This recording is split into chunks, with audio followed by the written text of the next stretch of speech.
Hello बच्चों, let's read the question. The n mole of polyatomic gas F equals 6 must be mixed with 2 moles of monoatomic gas so that the mixture behaves as a diatomic gas. The value of n is, here we have given 4 options. Now to answer this question, first we will discuss here the key concept, and here the key concept is given as freedom for the given mixture gas, जिसको हम यहाँ पे लिख सकते हैं F equals N1 F1 plus N2 F2 divided by N1 plus N2 के बराबर. N यहाँ पे नंबर ऑफ मोल्स को इंडिकेट कर रहा है. N moles of polyatomic gas F equals 6 must be mixed with 2 moles of monoatomic gas so that the mixture behaves as a diatomic gas. यानी हम यहाँ पे अगर बात करें जो पॉलीएटोमिक गैस दे रखी है, इसका जो डिग्री ऑफ फ्रीडम हमारे पास दे रखा है, इट इज गिवन एज 6. इसको हम यहाँ पे F1 से इंडिकेट कर लेते हैं. And it is mixed with 2 moles of monoatomic gas, यानी F2 की जो वैल्यू है.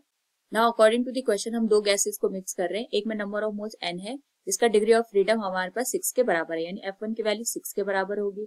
दूसरी जो गैस है, इसके नंबर ऑफ मोल्स 2 है, तो यहाँ पे इसका जो डिग्री ऑफ फ्रीडम आएगा, क्योंकि ये हमारे पास मोनो एटॉमिक गैस है, इसका डिग्री ऑफ फ्रीडम हमारे पास 3 के बराबर आएगा. और यहाँ पे जो नंबर ऑफ मोल्स है for the first gas that is given as capital N. Second में हम यहाँ पे 2 मोल्स का यूज करें तो इसकी जो वैल्यू आएगी वो 2 के बराबर आएगी.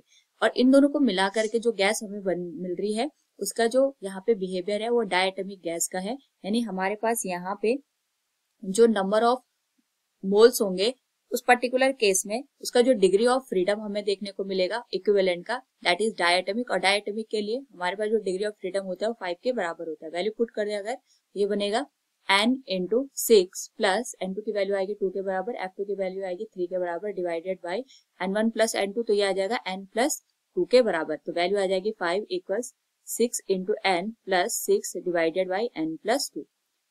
क्रॉस मल्टीप्लाई करें तो ये आ जाएगा 5n plus 10 equals 6n plus 6 के बराबर. 10 माइनस 6 4 हो जाएगा and this will be equal to n. So number of moles for the polyatomic gas will be 4. Option D will be the right answer. Hope all you understood it. Thank you and best of luck.